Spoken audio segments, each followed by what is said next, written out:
Our program this month is Mr. Robert Cox. He's going to be doing a demo on his lathe duplicator. So, Robert, it's all yours. All right, Robert.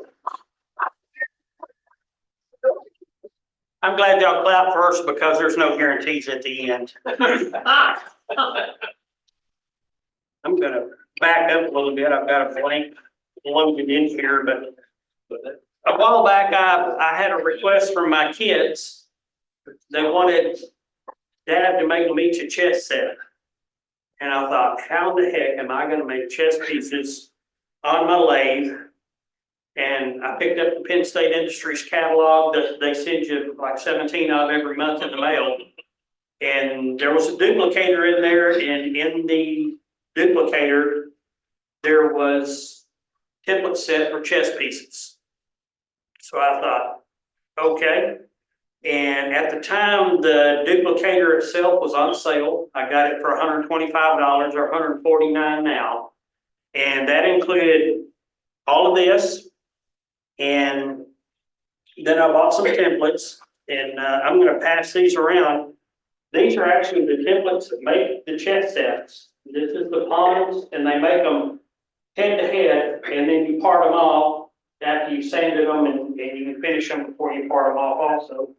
But this one I caught a catch on and bent it a little bit, but that's the king and the queen, and the bishops. And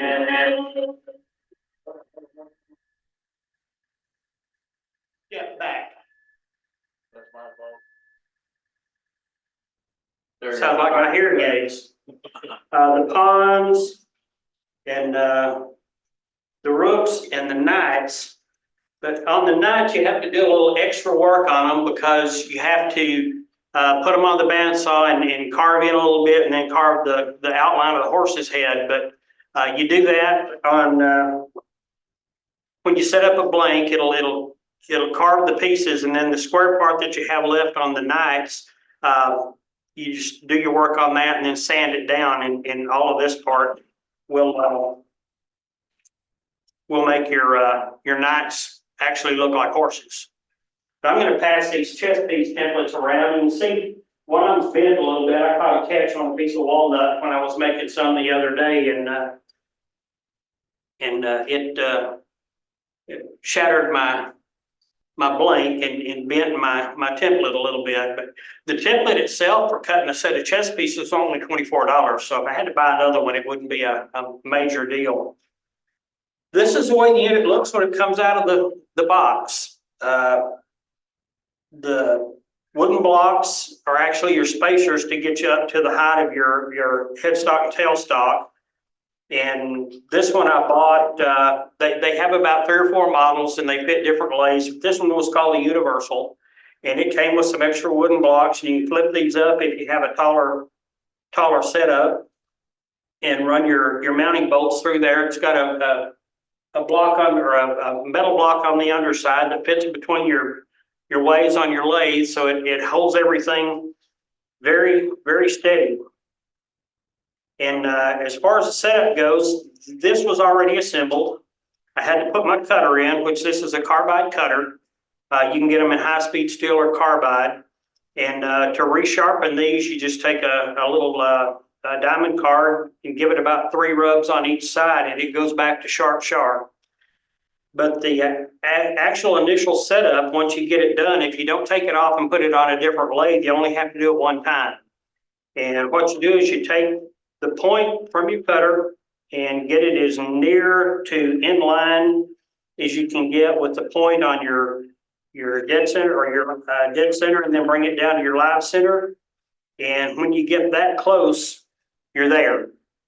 Now, when you get it on your initial setup, when you start on one end, you're going to have to bring it down to the other end. It's not going to be level, so you'll level up as good as you can and kind of loose tighten these screws on the front. And then once you get it where it's meeting where you want it to go on both ends, then you go ahead and tighten these screws.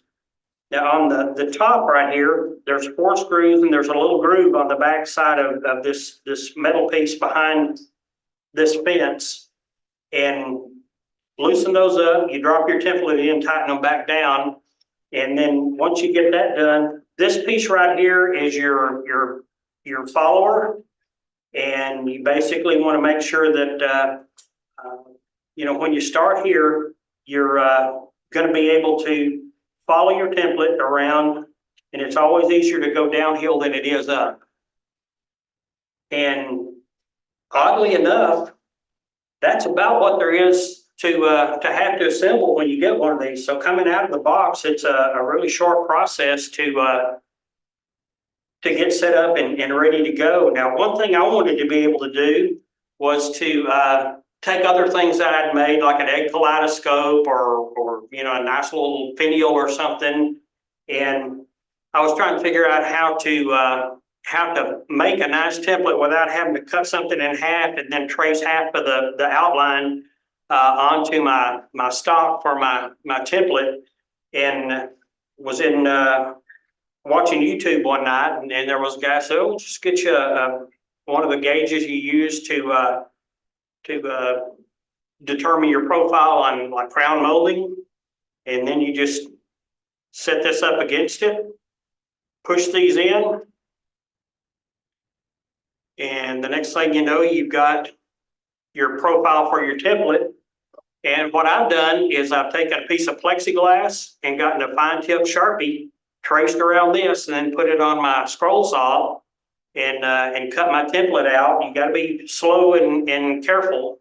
One, make sure you got enough teeth on your blade that you don't break your plexiglass, but just go slow and before you know it.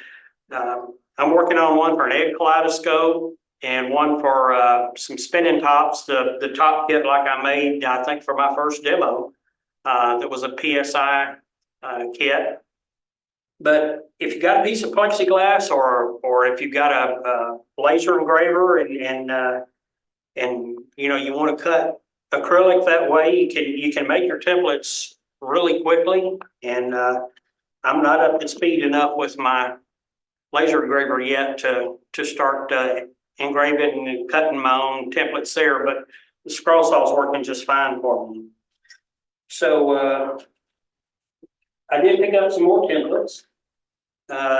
These are for slimline pins, and there's 3 different profiles, and then these are a couple of other profile templates for bottle stops. And I had this old Harbor Freight lathe sitting in storage. It's starting to rust a little bit and gather some rust. So I thought, that was maybe a way to get it out of mothballs. So I just made this a dedicated setup. And I found out right quick for my eyesight to see the template to make sure I'm following it well, I needed some extra light. And I put the banjo back on, took the tool rest off and stuck my draftsman's lamp in there.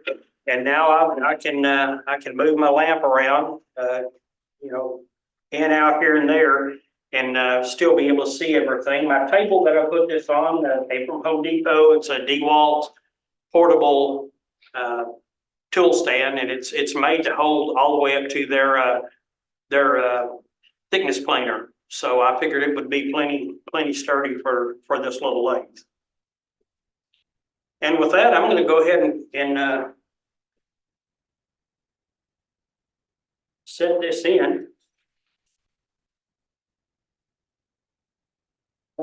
One little quirk that since it's a universal lathe and Duplicator wasn't made specifically for this lathe, the handle on my tailstock to advance the quill bumps the tightening bolt. So, but not a big deal because it doesn't knock it offline.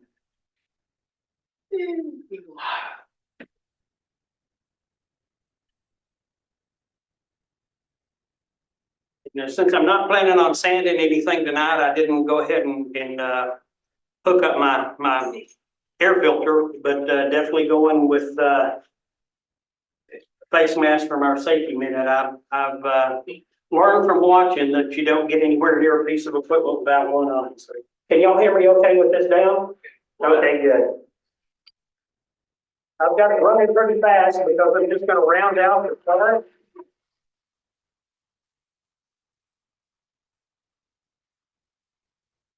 It's the same as if you had a rough and gouge or something, you just, back and forth until you.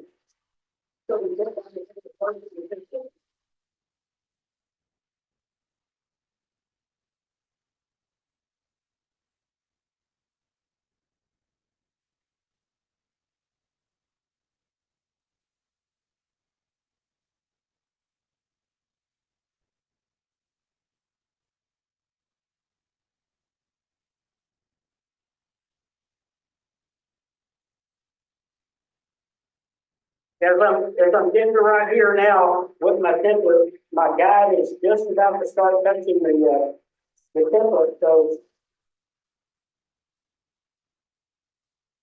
As I'm going there right now, I'm carving my head out. You can't get a catch.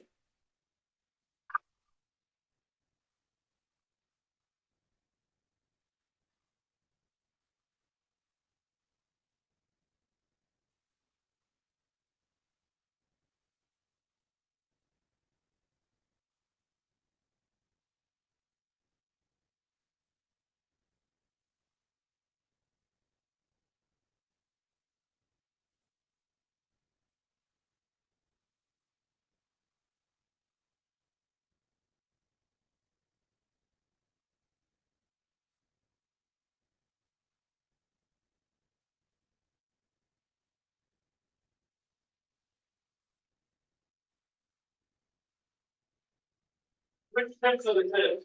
This one's the bottle stopper.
Okay, you can see that, you have to do a little sanding on these because they're gonna be a little bit rough.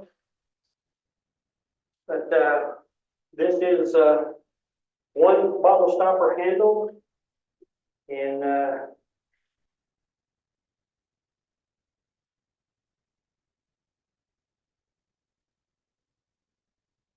if you don't want to adjust your template, you just, switch your blank around and stop doing it.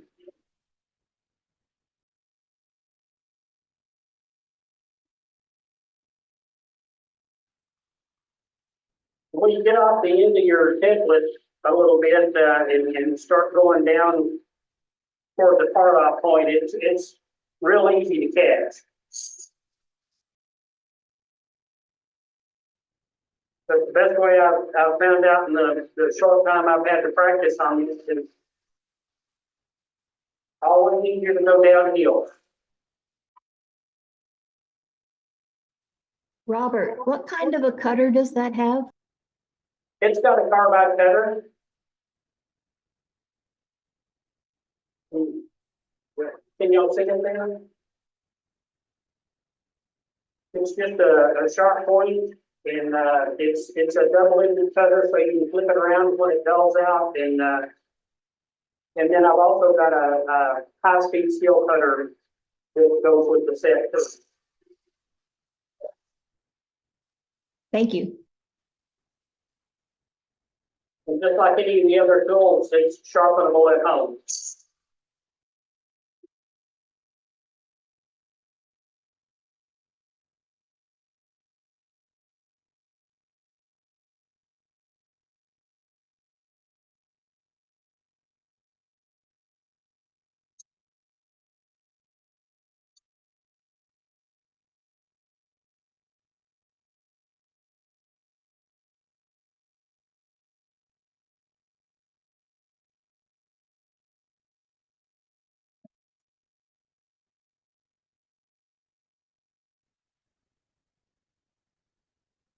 Okay, that's 2 bottle stoppers. Have you used this with the bottle stopper, Chuck? Yes, I have. What I'll do is, once I take it off, I'll stick it in just a regular Nova chuck with some, pin jaws on it. And I part off here and do my sanding and finishing on the end, and then I reverse it out, and then I put my drill bit in the tailstock and drill in here and go right in with that. You can see that it is a little bit of a rough turn, but it sands up really nice. And let's see, I think I made Robert, I noticed a little bit there that it was jumpy a bit. it's a little bit Would jumpy. Would it be advantageous to turn that down? Like, let's say the bottle stopper was 1¼ inches, would it be advantageous to turn it down to round first? Absolutely would be. And on your taller chest pieces, the king and the queen, you get down to where they're pretty thin for the amount of wood that you've got going. So you got to be really light on the cuts when you start getting on these longer pieces, or they'll definitely catch and bend your template. And again, to drop a new template in, you just loosen those 4 screws. Slide that into wherever you decide you want it, and then tighten down. If it doesn't feel level, as you start tightening it, it'll usually just jump right into place.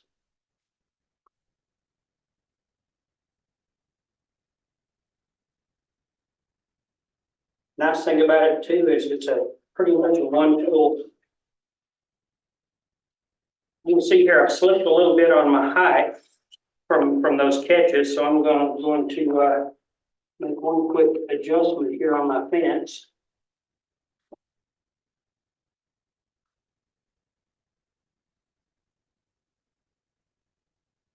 Again, nothing really complicated about it.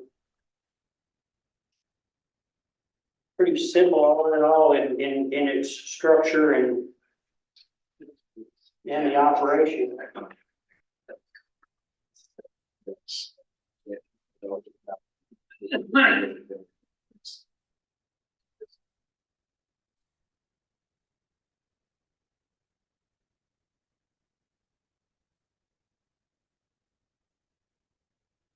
Nice thing about having a duplicator,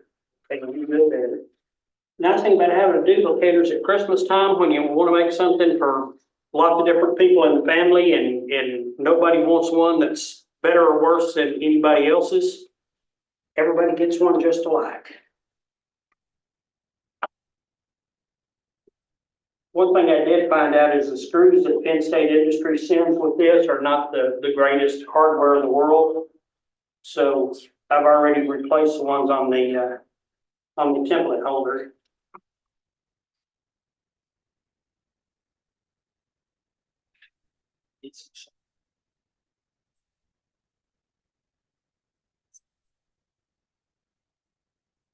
Done it every time today without getting a finger in there, so I'm feeling good about my skills right now.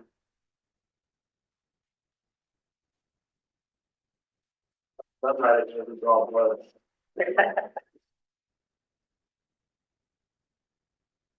My wife told me I couldn't play in the shop anymore if I kept bleeding when I came in, so. You gotta bleed out, that means you have to bleed outside. Yeah, Get a first aid kit, put a Band-Aid on it, you don't bleed in the house. that's when I get glue boost. Exactly.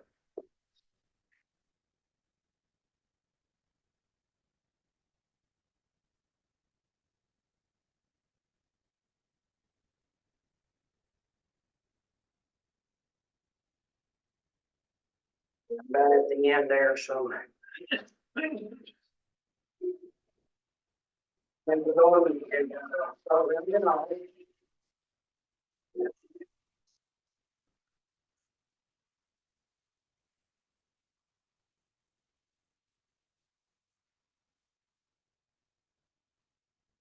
One thing I will say is if you're gonna make something that you're gonna take off and stick it in a chuck and do a little extra finishing on it, or put it on a different spot to add your finish or whatever, then it's better to leave about an inch of square at the end so that you can get it in that chuck and keep it good and tight.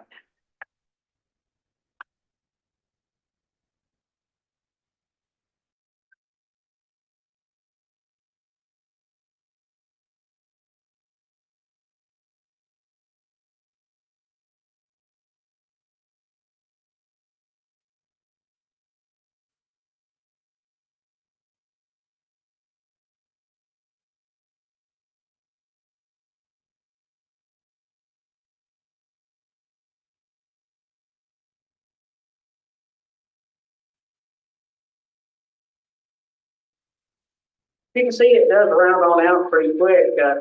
One thing you might want to invest in is a good pair of earplugs because it gets a little noisy back here.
Pardon? Which piece did you make? It's a pair of ponds. Okay.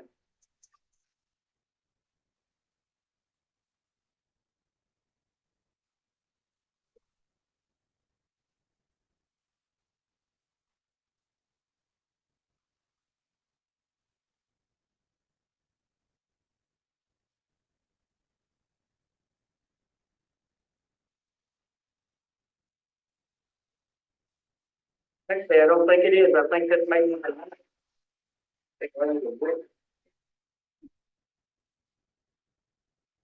You can tell I'm not a chess player. Yeah.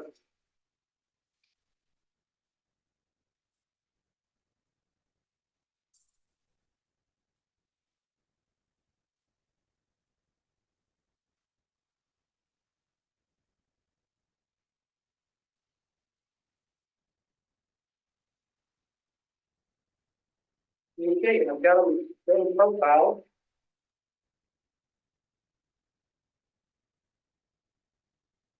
This piece of walnut has a nice crack in it, so I'm not gonna try to do much more with it. These are the rooks. And, Right. Do they have a template for checker pieces? I think I could come up with something. Let's see, here we are. Here's the base of the two pieces. This is the top of the castle turret on each rook. And I would drill in the end and then cut across and across to give it that shape. So with the chest pieces, you need a little bit of bandsawing, but definitely worthwhile. And this is an old piece of walnut that I've had in the shop for 7 or 8 years that I hadn't done anything with, so it's got a crack or two in it. But honestly, I think I could probably fill and finish this and get away with it. But you can see, even though I had a couple of catches when I was working on this one, I'm still in line. And you know, once you get set up and get everything in nice and tight, you really don't have to mess with this fence much. And you know, this is just the basic little Harbor Freight lathe. When I start sanding it, I do reposition the belt before I'm down to about 300 RPMs or so when I'm sanding. But you know, other than, you know, pull this out of the way, and you can sand right here between centers, and actually about as easy to sand with this thing on there as it is just free and clear. But I know the demo's a little bit shorter than normal tonight, but that is because this really cool toy tool, etc., is easy to use. It's easy to set up, and outside of learning to go real slow and take lighter cuts, it's easy to get a little bit deeper cut than you want. But this piece right here on the back, this set screw, you can always loosen the wing nut on it and bring it in here. And as you pull that set screw in, it's pulling your cutter back so that you can round before you get to the grooves on your template. So Can you explain that one more time? okay, this set screw right here. Yeah, or close. That's Okay. okay. There you are. It'll be there. Here we are.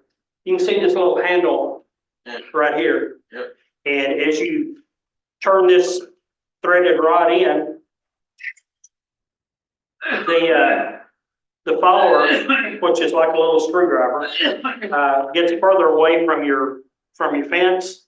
So if you want to round before you set the template, when you set your template in there, just make sure that this is still closer to you than the top of the template, and then you can just back and forth, back and forth, back and forth.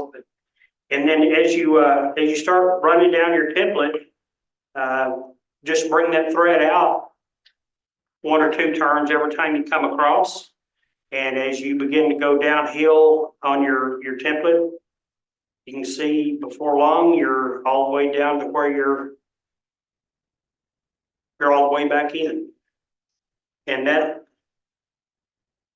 I don't use that. I've seen demonstrations with the set screw used, and I've seen demonstrations with it not, and they both seem to work really well. So I'm gonna, as I get further into this thing, I'll try both ways more, and especially as I'm carving those chest sets for my kids.